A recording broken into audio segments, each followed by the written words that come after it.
ये कहानी है प्राचीन काल के समय की, जहाँ एक गुरुदेव अपने कुछ शिष्यों के साथ एक कुटिया में बैठे थे। तभी उन्हीं शिष्यों में से एक शिष्य ने सवाल कर लिया गुरुदेव कि गुरुजी मुझे 3 सवाल का जवाब दे दीजिए और मुझे वो जानना है। तो गुरुजी बोलते हैं हाँ भाई पूछो बेटा, क्या जानना है आपको। बोले इस दुनिया के अंदर, जो पहला सवाल था उनका कि इस दुनिया के अंदर सबसे बलवान कौन है। दूसरा कि जो अपनी बात से मुकर जाए उसका क्या होता है। तीसरा कि कौन किसके भाग्य का खाता है। ये सुनते गुरुजी ने बोला भाई बहुत अच्छे सवाल किए तुमने, मैं तुम्हें तीनों का जवाब देता हूँ लेकिन एक कहानी के माध्यम से। तो हम भी आपको ये कहते हैं कि ये कहानी पूरी सुनेगा, आपको 3 सवालों का जवाब मिल जाएगा इस कहानी के अंदर। ये कहानी स्टार्ट होती है घने जंगल के अंदर, जहाँ पे एक बरगद का बड़ा सा पेड़ हुआ करता था और उसके नीचे एक होल बना हुआ था जिसके अंदर एक सांप रहता था। तो एक दिन सांप क्या अपने बिल से बाहर निकलता है। जैसे बाहर निकलने लगता है, ऊपर एक बाज बैठा था जो उस पे लकड़ी थी जो पेड़ की पे।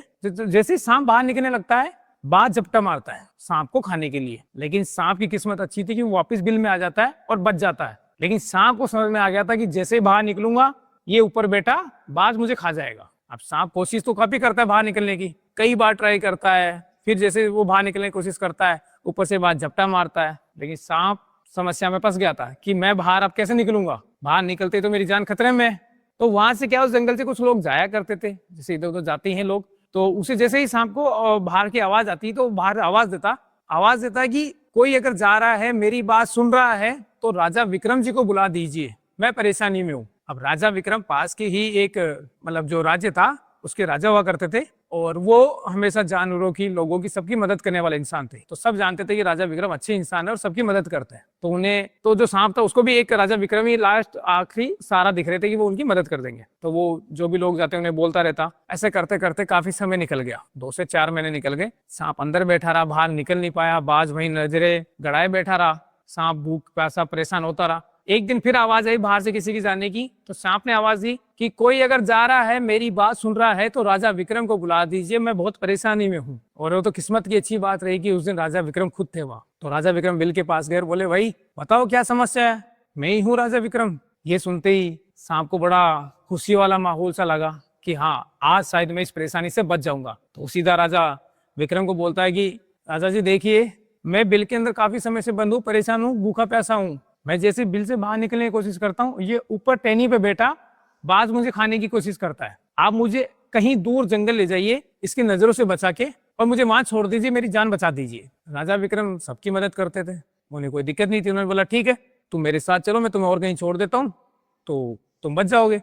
बोले ये सुनते सांप बोला कि नहीं नहीं राजा जी, अगर मैं ऐसे आपके साथ गया तो ये बाज मुझे देख लेगा, हमारा पीछा करेगा, पीछा करते करते दूसरी जंगल में आ जाएगा जहां आप मुझे छोड़ेंगे, ये फिर मुझे वहां परेशान करेगा या मुझे खाने की कोशिश करेगा, ऐसे में नहीं जा सकता। तो राजा विक्रम ने सोचा कि हाँ ये बात भी ठीक है, अगर बाज देखेगा पीछे आएगा तो कहीं भी खा लेगा इसको। तो राजा विक्रम ने पूछा भाई तुम बताओ इसका क्या समाधान कर सकते हैं, तुम कैसे मेरे साथ चलना चाहोगे। तो सांप ने अपने बचाव के लिए बोला कि राजा जी एक काम कीजिए, आप अपना मुंह खोलिए, मैं आपके पेट में प्रवेश कर जाता हूँ, पेट के अंदर चला जाता हूँ, फिर मैं इसको दिखूंगा नहीं और आप मुझे कहीं भी ले जाके छोड़ दीजिए, मैं वहां बाहर निकल जाऊंगा वापस। तो राजा विक्रम बोले ठीक है, अगर तुम्हें ऐसा लगता है कि तुम मेरे पेट में आके दूसरे जंगल में जाके बाहर निकल जाओगे तो कोई दिक्कत नहीं है, ऐसा कर लो। राजा विक्रम अपना मुंह खोलते हैं, सांप पेट के अंदर प्रवेश करता है, पेट के अंदर आता है और राजा विक्रम के साथ दूसरे जंगल में चला जाता है। जब राजा विक्रम दूसरे जंगल में पहुंचते हैं तो बोलते हैं कि लो भाई तुम्हारे लिए नया जंगल आ गया, यहाँ पे अब कोई तुम्हें परेशान करने वाला नहीं है, तुम्हारा कोई जान का दुश्मन नहीं है, कोई बाज नहीं है, तुम बाहर निकलो और अपनी जगह देख लो। लेकिन वहां पहुंचते ही सांप का दिमाग दिल सब बदल चुका था। उसने बोला राजा विक्रम को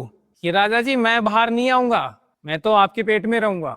राजा विक्रम थोड़ा सोच में पड़े, बोले भाई ऐसा क्यों, तुमने तो बोला था कि मैं बाहर आऊंगा, बाहर कहीं रह लूंगा तुम्हारे पेट में से निकल के। बोले मैंने बोला था, मुझे उस टाइम लगा कि बाहर कहीं सेफ रह लूंगा, लेकिन मुझे अब आपके पेट में अच्छा लग रहा है, मैं तो यहीं रहूंगा। राजा विक्रम बोले कि भाई ये गलत बात है, तुमने जबान दी थी, तुम अपनी बात से मुकर रहे हो, तुमने कहा था कि मैं दूसरी जगह चला जाऊंगा लेकिन अब तुम जा नहीं रहे हो। बोले दी थी साहब राजा जी, लेकिन अब मैं बाहर नहीं जा रहा, मैं तो यहीं रहूंगा। अब जब राजा जी उसे दूसरे जंगल लेके गए थे तो इतनी दूर जाने के बाद सफर के अंदर उनके भी पेट में वो जहर से परेशानी होने लगी और जगह जगह हम बोलते हैं जैसे पुराने जमाने में फोड़े या फुंसी या पिंपल्स जिसको आप बोलते हो, तो वो कई जगह उठ चुके थे उस जहर की वजह से। अब राजा जी को भी बहुत परेशानी हो रही थी, ना तो चल पा रहा था ना कुछ। और इस कंडीशन में अपने सांप के अंदर, अपने पेट के अंदर सांप को लेके वो अपने राज्य में नहीं जा सकते थे क्योंकि उनकी समस्या दिखने लगी थी। तो राजा जी ने सोचा कि चलो ठीक है, अगर ये ऐसा करा तो मैं भी क्या कर सकता हूँ, जब तक ये पेट में रहेगा मैं यहीं कहीं जंगल में अपना डेरा जमा लेता हूँ और यहीं रहता हूँ। तो दूर नजर पड़ती है तो वहां पे कुटिया थी, तो राजा विक्रम जी वहां कुटिया में जाके रहने लग गए। अब ये कहानी यहाँ तक चली थी कि सांप अपनी बात से मुकर चुका था राजा को जबान दी थी लेकिन मुकर गया था। अब इस कहानी का पहले हम दूसरी साइड देखते हैं, जहाँ पास का एक राज्य था, उसके अंदर राजा ये विक्रम थे, वहां पे राजा विक्रांत हुआ करते थे, जिनके 3 बेटियां थी, 2 बड़ी बेटी 1 छोटी बेटी थी। एक दिन राजा विक्रांत वहीं बैठे, उनसे पूछ लिया अपनी बेटियों से, दोनों बड़ी बेटियों से पूछते हैं कि बेटा एक बात बताओ, तुम किसके भाग्य का खाती हो? तो दोनों बड़ी बेटियां डर के मारे बोलती है राजा महाराज को कि पिताजी हम तो आपके भाग्य का खाते हैं। ये बात सुन के विक्रांत साहब खुश हुए, महाराज जी खुश हुए। तो उन्होंने अपनी तीसरी बेटी को पूछा कि बेटा तुम किसके भाग्य का खाती हो? तो वो बिना डरे सीधा बोलती कि पिताजी मैं तो अपने भाग्य का खाती हूँ, मैं किसी का भाग्य का नहीं खाती। ये बात सुन के राजा विक्रांत बहुत गुस्सा हुए कि मेरी बेटी ऐसे कैसे बोल सकती है, ये तो मेरे भाग्य का खा रही है। उनको महाराज को ये था कि मेरे भाग्य खा रही है, मैं महाराज हूँ, मैंने कमाया है, सब कुछ मेरी है, तो मेरे भाग्य से खा रही है नहीं, इसकी जिंदगी में थोड़ा राजयोग लिखा था। तो उन्होंने अपने सेना जो मतलब अधिकारी जिसको बोलते हैं या सेनापति जो होते हैं उनको बुलाया और बोला कि अभी के अभी एक काम करो, ये मेरी 2 बड़ी बेटी है, इनका विवाह करना है और कोई ऐसा घराना देखो जो बहुत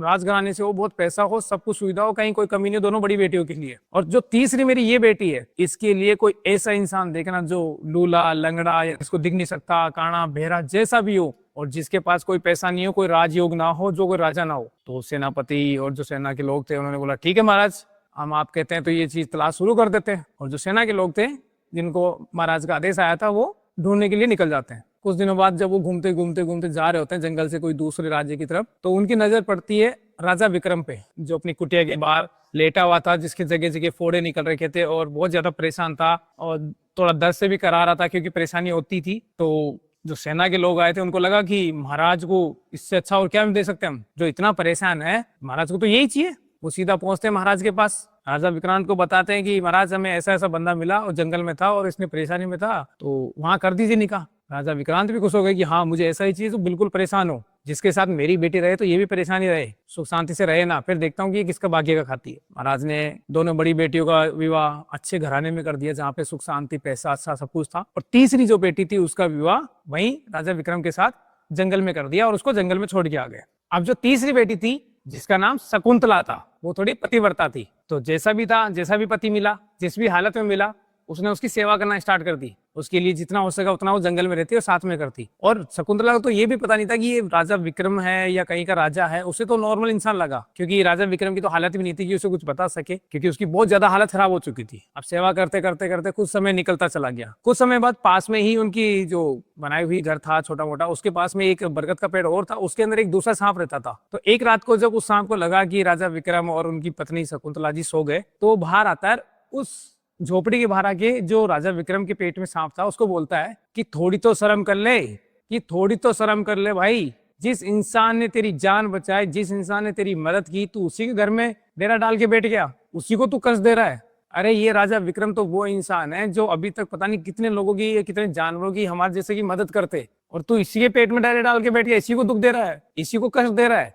तो जो पेट के अंदर सांप था वो बोलता है कि हाँ दे रहा हूँ, मुझे जगह अच्छी लगी, मैं ये रहूंगा, और तू कौन होता है मुझे बोलने वाला। तो जो दूसरा सांप था वो बोलता है कि मैं तो कोई नहीं होता बोलने वाला, लेकिन कम से कम शर्म आनी चाहिए। अगर राजा विक्रम को कोई गंगा जल ला के पिला देगा ना, तो पेट के अंदर तेरे 100 टुकड़े हो जाएंगे, और जो मल है ना उसके अंदर तेरे टुकड़े निकलेंगे।